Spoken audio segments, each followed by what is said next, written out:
All right, guys, let's do some finding the radius when given the volume of a sphere or a hemisphere. Also finding the diameter. I have three problems. Let's try it. So the first thing you need to know is what are they asking you to find? It's either the radius or the diameter. In this case, it's the radius. What kind of shape it is? It's either a sphere or a hemisphere. There is a problem with a hemisphere, so you'll see what that is in a second. And they gave you the volume. So this number is going to be your volume. And also, very important, what to round to. In this case, they want you to round to the nearest tenth. So you need to know the formula for the volume of a sphere, and that is V equals 4/3 pi r to the third. And all we're going to do is substitute V, which is 32398, because we knew the volume, and 4/3 is a constant, that stays. Pi is a constant, that stays. And r is exactly what we're trying to find, so we have to leave that alone. Let's get rid of the 4/3 by multiplying both sides by the reciprocal. These cancel. 3 into 3 is 1. 4 into 4 is 1. And let's just work out this piece on the calculator. So 3/4 times 32398, and we get 24,298.5 is equal to pi r to the third. And what we're going to do now is divide both sides by pi. So divide, and in my case, my pi is right underneath this caret. So we get 7734.4527. I'm going to stop at the 6, but the reason I keep going on is because I don't want to make any rounding errors. It's always better to have more numbers there than less. Is equal to r to the third. Now, this is the part that I think most people are getting confused on. How do we remove that to the third power? Well, there are two ways to do it. One way is to take the cubic root,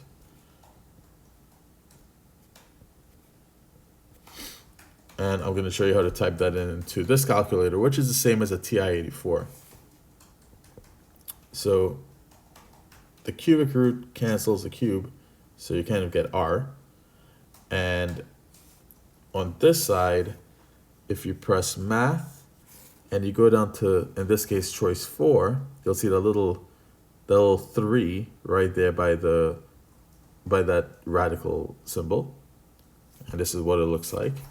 7734.45276, and we get 19.776216, and I'm going to stop that number there. The other way you could have done this, and this is handy, like if you're typing this into Google or something, is, and so I'm just going to make this squiggly line here. If you have I'm going to put the number 8 because I know what the answer is for that.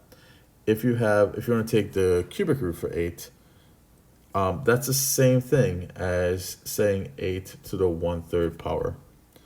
So you can see if I did, in my example, if I did 7734.4576, if I did that to the 1/3 power, I will get exactly the same answer. They're close enough, but they should be exactly the same. It's probably just the way the calculator is calculating it.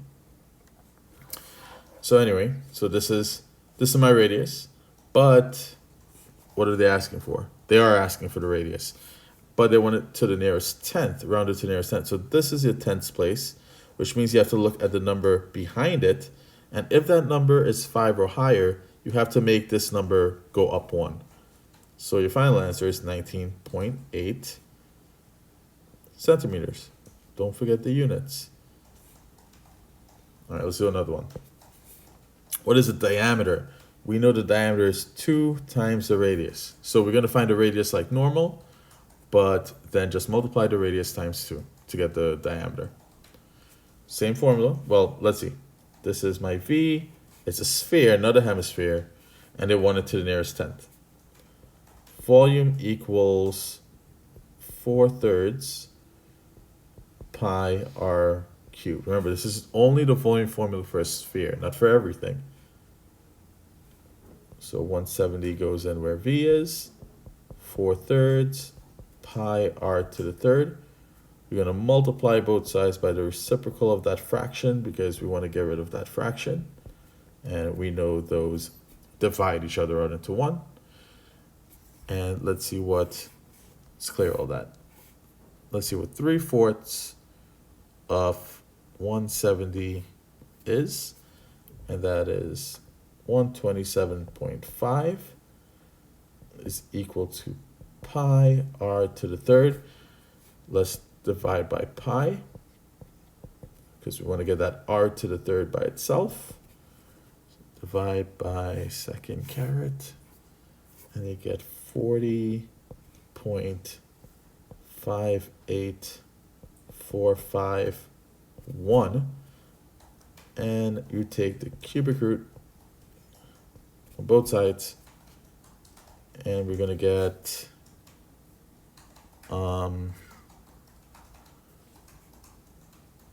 math choice 4. And to put in the answer, if you look right above that negative symbol, the second to last key, you'll see A and S. If you type that, that means you're putting in the answer from the previous section into the calculator. So I'm literally typing in that entire number from above. And we get 3.436.529. But since they want the diameter, we know we have to multiply that by 2. So we're going to get 6.87305. And we have to round this to the nearest tenth. So that's to this place. I'm looking at this number. It's more than 5. It's 5 or more. So it's really just 6.9. Don't forget the units. Now, I'm going to go back to this piece for a second. If you want to type this into Google, all you have to do is 40.5845. Is that a 1? I think that's a 1. All of that to the 1/3 power. Oh, I should show you how to type it in.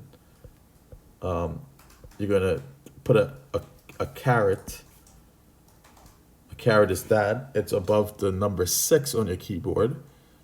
And then you're going to put in parentheses. Again, I'm writing it like in math form, but you're going to put 1 slash, and it's a backslash, 3. And that's what you type into Google. And it should give you that number. And then you just multiply by 2, and you should have your actual answer. All right, last problem. What is the diameter? So again, we have to multiply the radius times 2 of a hemisphere. So I'm going to tell you what a hemisphere is in a second, with the volume of this. So that's the volume of not a sphere, but the volume of a hemisphere.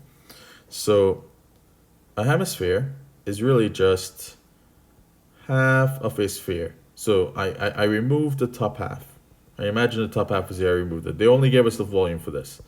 So the strategy that I'm going to use is to still use the volume of the entire sphere, pi r to the third. But since they only gave us the volume of half of it, what I'm going to do is, well, if this bottom part of it is 85962, what's the volume of this piece then? It's going to be the same thing because a hemisphere is literally half of a perfectly round sphere. Otherwise, it wouldn't be called a sphere. So this is also 85962. So we're going to add them together to get the volume of a full sphere if it was a sphere. So let's do that. Let's clear all of that again. 85962. Multiply that by 2, and we get 171924. So now I'm going to pretend that we have a full sphere. That's a volume if it was a full sphere. And regardless if it was a sphere or a hemisphere, it's the same radius. So we're just going to find the radius now. So that's equal to 4/3 pi r cubed multiplied by the reciprocal on both sides. This cancels there, and then we're going to multiply by 3/4, and we get 128,943 is equal to pi r cubed divided by pi.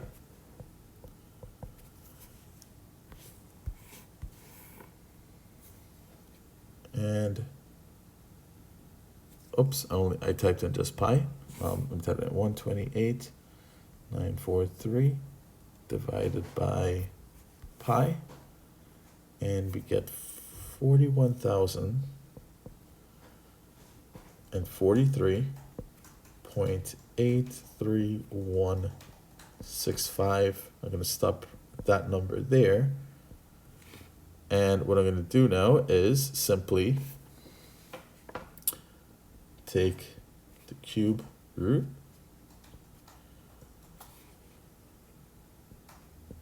and this time, you know what? I'm going to use the 1/3 just to show you. So the radius is 34.4945559. I'm going to stop right there. And because we want the diameter, we have to multiply that radius by 2. And we get that the diameter is really 68. I'm going to round it right from the calculator. Well, actually, this one's a little bit special, so let me write it out. 0.988911. I'm going to put that extra 8 there for good luck. And to the 10th place, now that's a 9. And the number behind it is 5 or more. So we have to make that 9 up 1. What do?